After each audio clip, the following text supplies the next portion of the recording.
السلام عليكم.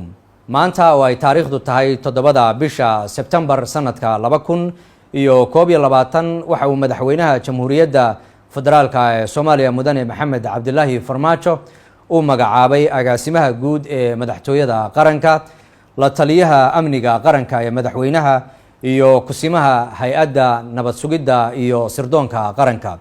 madaxweynaha Jamhuuriyadda oo mudnaanta siinaya dardargelinta horumarinta iyo joogteynta hawlaha baaxadda leh oo horyaala hay'adaha amniga waxa uu xeer madaxweyne ku soo saaray qodobadan soo socda.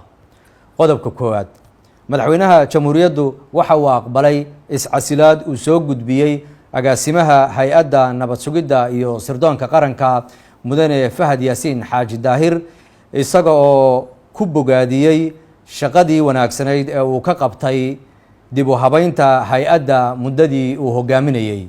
qodobka labaad, madaxweynaha Jamhuuriyaddu waxa uu u magacaabay gaashaanle sare Yaasiin Cabdilaahi Maxamuud oo haatan ah taliyaha nabad sugidda ee gobolka Banaadir in uu si meel gaar ah u hogaamiyo hay'adda nabad sugidda iyo sirdoonka qaranka inta laga magacaabayo taliye cusub oo ku yimaada hab waafaqsan shuruucda iyo dastuurka ku meel gaarka ee dalkeena.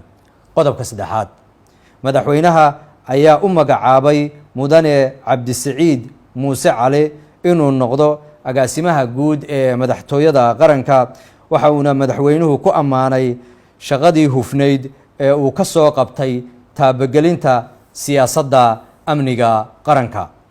qodobka afraad, madaxweynaha ayaa sidoo kale u magacaabay Mudane Fahad Yaasiin Xaaji Daahir xilka la taliyaha amniga qaranka ee madaxweynaha Jamhuuriyadda Federaalka ee Soomaaliya.